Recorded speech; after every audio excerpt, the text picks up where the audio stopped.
Healthinistas, and welcome to my channel, 50 something. This channel is for the overall well-being of people 50 and older.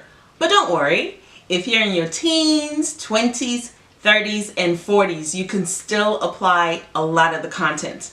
Today I want to talk about probiotics and prebiotics. Probiotics are the good bacteria that are in our intestines that help digest food, destroy the bad bacteria, and they help produce vitamins like vitamin K and B12. Prebiotics are the foods for probiotics. Prebiotics are the non-digestible carbohydrates that are the food that help the probiotics grow. You have 39 trillion bacteria already in your intestines. So, should you be taking supplements? I need to tell you that the FDA has not approved any probiotics to help prevent or treat any diseases. But that industry is booming right now. So like I said, you have 39 trillion bacteria in your system, and the supplements out there might give you at best 100 million bacteria, and on top of that, it may not be all the diverse bacteria that your system already has. It may be just the two type of strains that they can grow really well, lactobacillus and bifidobacterium. So those are the two and variations of those two that the industry can grow really well. So that's what you find in most probiotic supplements. Should you be taking probiotics if you are pregnant or expecting to be nursing? When I say probiotics, I'm talking about the supplements. Should you be taking that? According to an article in Scientific America that was published in 2017, July of 2017, that you should consult your doctor if you're pregnant or nursing when it comes to taking these supplements, these probiotic supplements. Now, having said that, there are foods that have probiotics in them, the good bacteria. And those are things like yogurt, kefir. Kefir is fermented milk. Kimchi, sauerkraut, and fermented soy. Like in Japan, natto is one of those fermented soys that are also eaten. Those are all good sources of probiotics or the good bacteria. But as I mentioned, they only have mostly the lactobacillus or the bifidobacterium type of bacteria. So, but they are beneficial. So for instance, if you're taking antibiotics, you need to follow those with probiotics so that it can help help replenish some of the good bacteria in your intestine, and also it promotes good health so that the bad bacteria doesn't take over.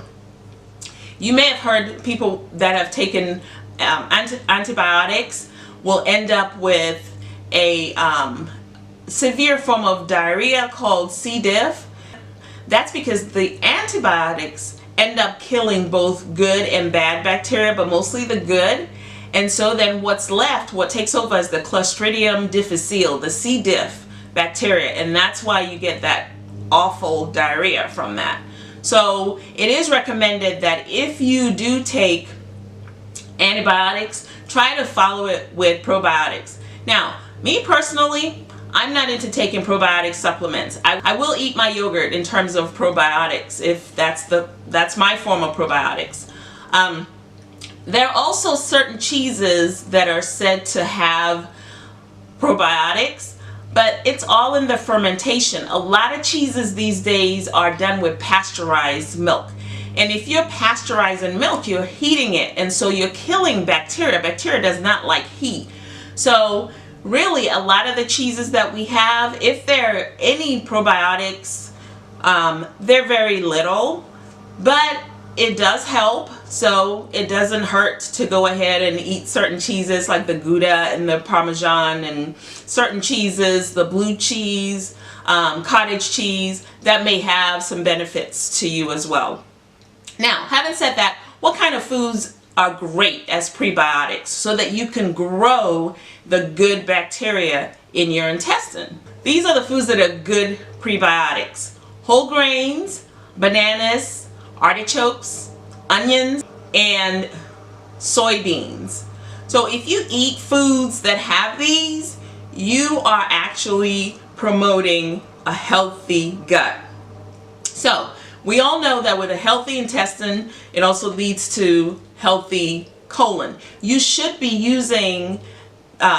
emptying your bowels about 2 to 3 times or more a day, as long as it's not diarrhea. That is for that shows a healthy intestine.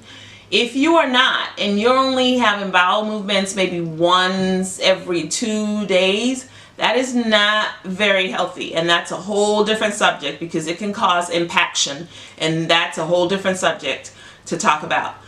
So to summarize, probiotics are the good bacteria, prebiotics are the foods that feed the good bacteria. Trust your body. Your body already is equipped, like I said, with 39 trillion bacteria.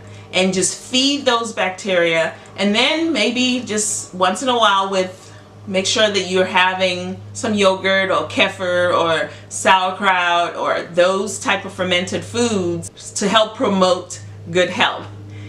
And I know, because the probiotics industry is booming now and it's so much money for some people, that some are going to be upset with what I'm saying, but I am giving you scientific facts about what probiotics are all about. Anyway, as always, take good care of your bodies, and remember, doing something is better than nothing.